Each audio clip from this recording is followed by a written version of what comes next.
this is why we have the painting going on, and what I always found painting for in my own personal life was a chance to leave the world for a while and enter into a new world and figure things out in this new world and come back. And to me, that was the most important thing to do, and I've done it my whole life. Every time you make artwork, you do that.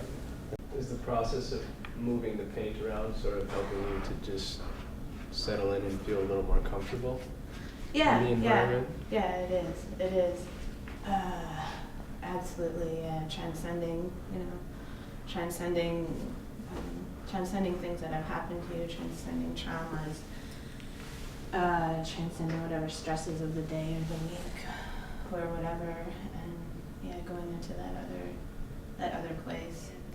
What happened with me is that I was used in a prostitution and pornography ring here in good old Minnesota by my father and his father, and a number of other men obviously were involved.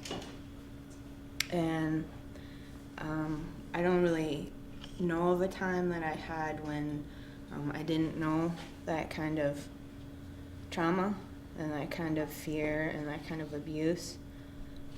When I was 3, there was a time when we were living down in southwestern Minnesota, and my mom was taking a picture of me for Halloween. I had like a little cat suit on, and she said, smile. And I posed for the camera, like in sort of a sexual way, the way that the men had taught me to pose when they were taking pictures of me. And she put the camera down and was like, "What are you doing?" And I just stopped and quickly changed what I was doing, because basically what they kind of do is they split you up into 2 worlds.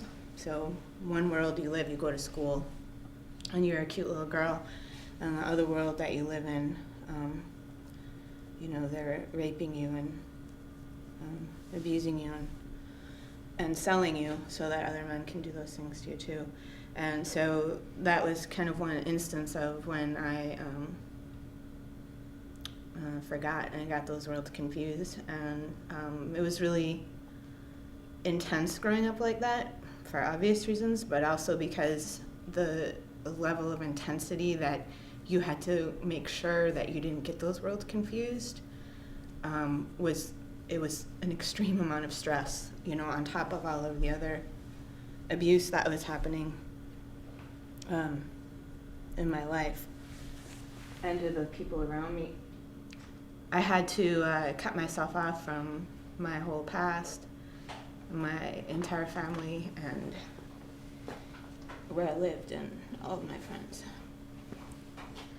Chris, you and I had talked a little bit about the connection between what happened to the Native peoples a long time ago and what happens to a lot of Native women today.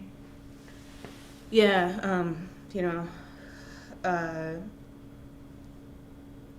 I don't know, a lot of people don't know about the extreme amount of sexual violence that was perpetrated in the genocide, particularly against Native women. And soldiers would cut out their genitals and use, wear them on their saddle horns, or cut off their breasts and turn them into pouches, and do some of the same things to Native men as well.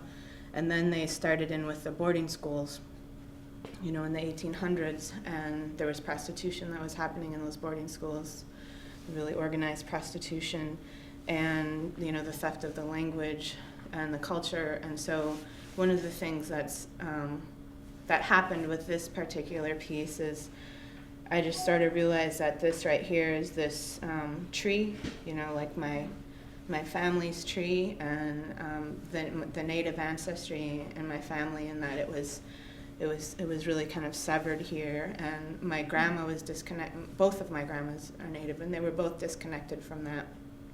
And this piece coming off here is, kind of like me managing to kind of grow a little, side piece off of that trunk and continue on. And what happened is that, the boarding schools,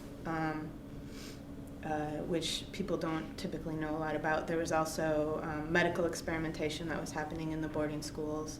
And so it was this real organized abuse that was perpetrated against Native children. This is happening. It's still happening in our country, even though people think that's pretty far out there and too hard to believe, but it's the truth. As she was on her deathbed, I was with her, and one of my cousins, we were with her a lot of the times. And I said to her, I was like, Grandma, tell me about being Indian. And her husband, who, let's just say he didn't like people of color or Jews very much, was dead. He was already out of the scene. And the only thing she would say to me was, Germans don't like that thing very much, about being Indian. And so still, even there was so much fear and there was so much shame still with her from the things that my grandfather did to her, and from just racism in society in general. That was all she would say. And what happened shortly after that is that I got involved. I went back and I have been learning Ojibwe ways, traditional Ojibwe ways, and going to ceremonies. And that's where my healing has come from, and I don't hate them anymore. And I don't think that anybody has to stop hating in order to heal. I don't mean to imply that. But for me, I don't have that connection with them anymore. And that's the way that it's been taught to me by, Anishinaabe people, is that when you hate someone, you're still really connected to them. And for me, that's how it is. I don't mean to imply that anyone else has to be any other way than how they are. But that's been that's been really what has changed my life, is going back to those ways and being involved in the community and learning from elders and being accepted, even though I don't look Indian. That's where things have changed so much for me, as I had kind of reached the end of my path in the other ways that I was living, living with a lot of the anger and living with a lot of the hatred and the despair and all of those things. And I kind of got to the point where I didn't know what to do anymore. And this is where, this comes in right here, is that piece. And my gratitude for the